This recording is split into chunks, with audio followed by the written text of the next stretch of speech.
Bismillahirrahmanirrahim. This is the last video of the series, which was consumer behavior, how different factors influence consumer behavior.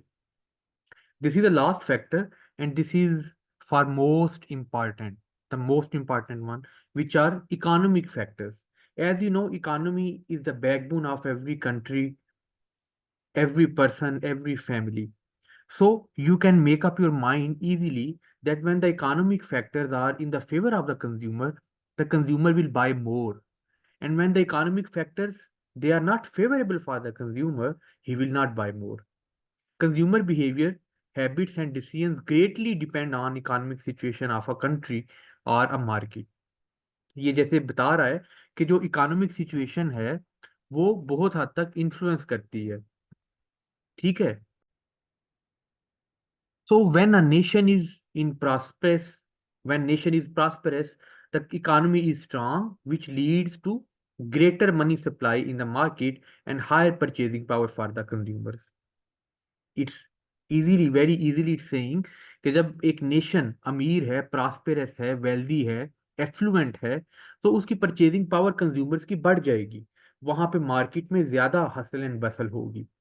However, whereas a weak economy reflects a struggling market that is impacted by unemployment and lower purchasing power. When the economy is weak, it means consumer will purchase less. There will be less hustle and bustle in the market. So economic factors को next slide में हम मजीद देख लेते हैं। यहां तक आपका mind ये बन जाना चाहिए कि अगर इकोनॉमी स्ट्रांग है तो परचेजिंग भी ज्यादा होगी, and when the economy is weak तो परचेजिंग भी लो होगी। ठीक है जी। नेक्स्ट स्लाइड पे चलते हैं। Okay, some of the economic factors जो आगे मैं आपको वन बाय वन पढ़ाता हूं। इसमें पहला है personal factor. It's saying disposable and discretionary income. Personal income में एक तो है disposable. Disposable income is the income after deducing the taxes. जब आपने एक इनकम अर्न की, आपने 50,000 पे ली, 5,000 टैक्स दे दिया, तो इनकम जो बच गई आफ्टर टैक्सेस वो डिस्पोजेबल इनकम होती है। disposable income, what you actually do, you spend on your necessities and other basic needs। आपने खाने की चीजें खरीदनी है, आपने कपड़े खरीदने हैं, आपने शेल्टर के लिए घर बनाना है, तो आप डिस्पोजेबल इनकम में से उसको स्पेंड करते हो। The other one is discretionary income. ये कौन सी होती है जी? कि वो इनकम जो डिस्पोजेबल इनकम आप अपनी जरूरियात जिंदगी पे खर्च करके बचा लेते हो, तो that is the discretionary income. वो जो इनकम रह जाती है वो डिस्क्रिशनरी इनकम है, जो कि नॉर्मली आप अपनी निसेसिटीज को पूरा करने के लिए अपने पास सेव रखते हो। सो डिस्पोजेबल इनकम, जब इनकम में से टैक्स को रिड्यूस कर दिया जाए और उसको आप अपनी जरूरियात जिंदगी पे सर्व करते हो। और डिस्क्रिशनरी इनकम जो कि उसके बाद भी बच जाती है। ओके। देन है फैमिली इनकम। फैमिली इनकम भी it is the concept is very synonymous, very similar, कि जितनी ज्यादा आपकी फैमिली स्ट्रांग है, इकोनॉमिकली स्ट्रांग है, so your purchasing power will be higher and you will purchase more. Then third one is consumer credit. आपने देखा होगा कि कंज्यूमर्स को बैंकों में या आगे पीछे कंपनीज वाले क्रेडिट कार्ड्स देते हैं। वो इसीलिए देते हैं कि कंज्यूमर की परचेजिंग पावर बढ़ सके। ऑल्दो कि कंज्यूमर ने वो मनी रिटर्न करनी होती है परचेजिंग करने के बाद, लेकिन कंज्यूमर क्रेडिट हिस्ट्री जितनी अच्छी होगी, जितना ज्यादा वो क्रेडिट ले रहा होगा, इट मीन्स कि उसने कहीं ना कहीं उसको स्पेंड भी करना है।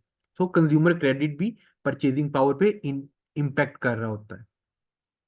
सम अदर फैक्टर्स, अब उसमें फोर्थ वन है liquid assets. Stock, mutual funds वगैरह लिक्विड एसिड्स कौन से होते हैं? ऐसे alternative to the money, alternative to the currency notes, जैसे बॉन्ड्स हो गए, स्टॉक्स हो गए, म्यूचुअल फंड हो गया, नोट पेएबल, नोट रिसीवेबल वगैरह, जिनको आप फौरन पैसों में कन्वर्ट कर सकते हैं। जैसे फॉर एग्जांपल आपके पास 100, 500, 1500, 1000 के बॉन्ड्स हों, तो आप जब चाहें उसे मार्केट बैंक में लेके उसको पैसों में कन्वर्ट कर सकते हैं। तो इनको लिक्विड एसिड्स कहते हैं। लिक्विड एसिड्स जितने ज्यादा होंगे उतनी ज्यादा ही परचेजिंग पावर भी होगी। ये भी लिक्विड एसिड्स को आप समझ सकते हैं कि ये पैसे के अल्टरनेटिव्स हैं। They can be used at the place of money. ठीक है जी। उसके बाद सेविंग्स और the sixth one, the last one, income expectations. Savings क्या है कि जितनी सेविंग्स आप ज्यादा, अगर एक कंज्यूमर का जो उसकी इंटेंशंस हैं वो सेविंग की तरफ ज्यादा हैं, तो definitely he will consume less. आप लेस स्पेंडिंग करेंगे। और अगर आप स्पेंडिंग ज्यादा कर रहे हैं तो आपकी savings on the other side कम हो जाएंगी। तो जब किसी कंज्यूमर की सेविंग्स कम है, इट मी और अगर वो अर्निंग भी अच्छी कर रहा है, इट मीन्स कि वो परचेजिंग ज्यादा कर रहा है। और अगर वो सेविंग ज्यादा कर रहा है तो वो परचेजिंग फिर कम कर रहा होगा। ठीक है। Then income expectations. आप एक्सपेक्ट क्या करते हो अपनी इनकम से? ठीक है। आपकी एक्सपेक्टेशंस क्या है कि मैंने इनको सेव करना है फ्यूचर के लिए, या कल को घर बनाने के लिए, या आपके एक्सपेक्टेशंस ये हैं कि मैं अपनी ज़रूरतें पूरी करूं, with the passage of time things will be streamlined.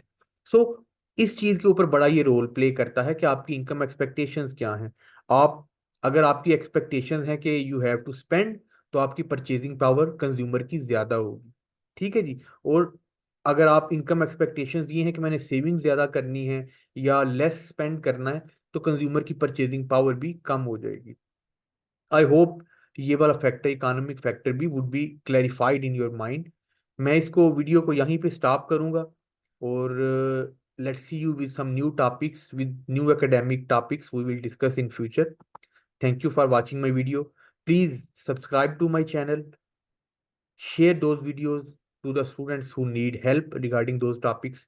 And अगर किसी और टॉपिक में आपको हेल्प की जरूरत हो या कोई पॉइंट क्लियर ना हुआ हो, so you can tell me in the comment section. Thank you so much. Thank you.